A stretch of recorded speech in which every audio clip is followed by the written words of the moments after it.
UGC net paper 2 Hindi साहित्य इकाई 4 वैचारिक पृष्ठभूमि भारतीय नवजागरण और स्वाधीनता आंदोलन की वैचारिक पृष्ठभूमि। वैचारिक पृष्ठभूमि भारतीय नवजागरण और स्वाधीनता आंदोलन की वैचारिक पृष्ठभूमि। भारतीय नवजागरण 19वीं शताब्दी भारतीय नवजागरण का अभूतपूर्व जागृति का काल रहा है, जिसे रेनेसां, पुनरुत्थान, पुनर्जागरण, नवोत्थान, नवजागरण, समाज सुधार काल आदि की संज्ञा दी गई है। प्रारंभ में अंग्रेजी शब्द रेनेसां के लिए हिंदी में पुनर्जागरण शब्द का प्रयोग होने लगा था। रामधारी सिंह दिनकर ने अपने ग्रंथ संस्कृति के 4 अध्याय में इसे नवोत्थान नाम दिया है। आज हिंदी में इस काल के लिए नवजागरण शब्द सर्वमान्य हो गया है।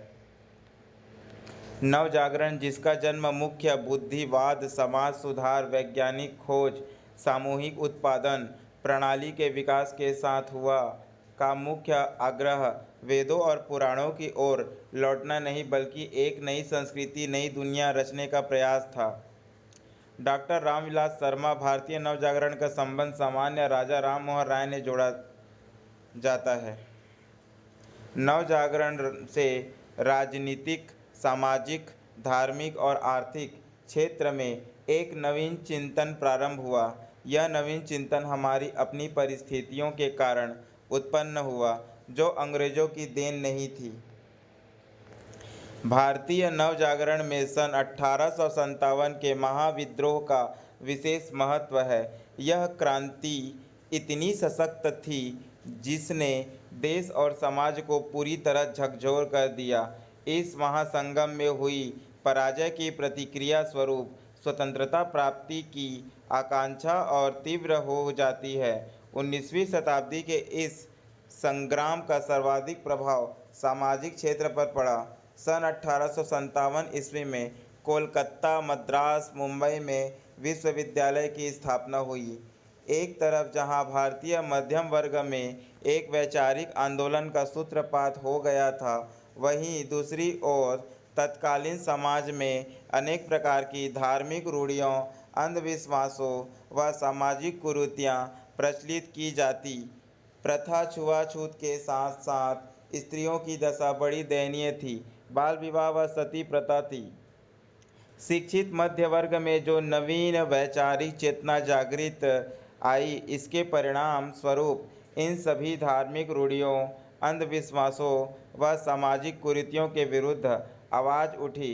इस प्रकार उत्पन्न नवीन चेतना तथा जागृति और उनके परिणामों के विचार कार्यक्रमों और उनके प्रयासों के फलस्वरूप विभिन्न प्रकार के सुधार आंदोलनों का उदय हुआ, जिन्हें संग्राम रूप से आधुनिक भारतीय नवजागरण कहा जाता है।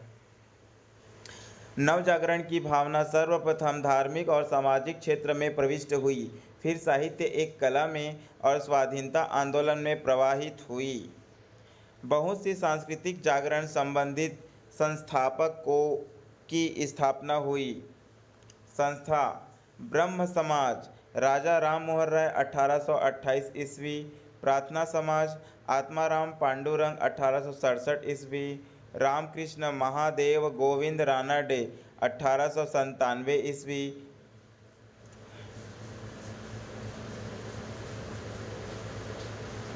प्रार्थना समाज, आत्मा राम पांडुरंग महादेव गोविंद रानाडे 1867 ईस्वी। तीसरा रामकृष्ण मिशन स्वामी विवेकानंद 1875 ईस्वी। आर्य समाज स्वामी दयानंद सरस्वती 1875 ईस्वी। थियोसॉफिकल सोसाइटी मैडम ब्लॉवस्की 1907 में अध्यक्षता एनी बेसेंट ईस्वी, न्यूयॉर्क में। सारांश: भारतीय नव जागरण में अनेक तत्व सहायक हुए हैं। शिक्षा, व्यापारिक नीति, सांप्रदायिकतावादी नीति, पाश्चात्य संस्कृति, मिशनरियों के कार्य, प्रेम विकास, सामाजिक कुप्रथाएं, राजा राम मोहन राय ने भारत में पत्रकारिता का भी शुभारंभ किया। उन्होंने 1821 में बंगाली पत्रिका संवाद कौमुदी व 1822 में फारसी अखबार अल अखबार की स्थापना की। ये दोनों ही पत्र भारतीय नवजागरण की संदेशवाहक थे। इन आंदोलनों का प्रभाव प्रेमचंद पर भी पड़ा। उन्होंने स्वयं प्रेरित होकर एक विधवा स्त्री से विवाह किया। इस सभी आंदोलन के साथ स्वाधीनता आंदोलन का सूत्रपात हो चुका था।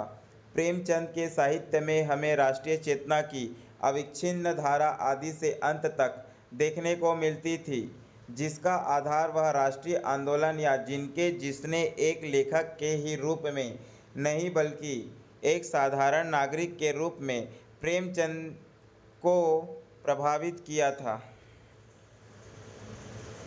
मुंशी प्रेमचंद ने अपनी संपूर्ण कथा साहित्य में सर्वधर्म समन्वयी वृत्ति का प्रतिपादन कर राष्ट्रीय चेतना की मशाल को बुझने नहीं दिया। स्वाधीनता आंदोलन। राष्ट्रीय महासभा इंडियन नेशनल कांग्रेस के नेतृत्व में स्वतंत्रता आंदोलन जोर पकड़ रहा था। यद्यपि कुछ असफलताएं इनके इतिहास में विद्यमान हैं। प्रेमचंद का युग गांधी जी का युग था। स्वतंत्रता आंदोलन में गांधीवादी की भूमिका महत्वपूर्ण है। गांधीवाद धार्मिक भेदभाव, निरपेक्षता, जाति प्रथा के विरोधी, हरिजनोद्धार, क्रांतिकारी आंदोलन 1900 से लेकर अक्टूबर 1936 तक प्रेमचंद का साहित्यिक जीवन माना जाता है। यह वह समय था जब स्वाधीनता संग्राम के महत्वपूर्ण धरातल का निर्माण हो रहा था। साथ ही संपूर्ण देश में क्रांतिकारी आंदोलन की लहर जागृत हो रही थी। समाजवादी आंदोलन 19वीं सदी के चौथे दशक में कांग्रेस के अंदर और बाहर समाजवादी विचारों का तेजी से प्रचार हुआ।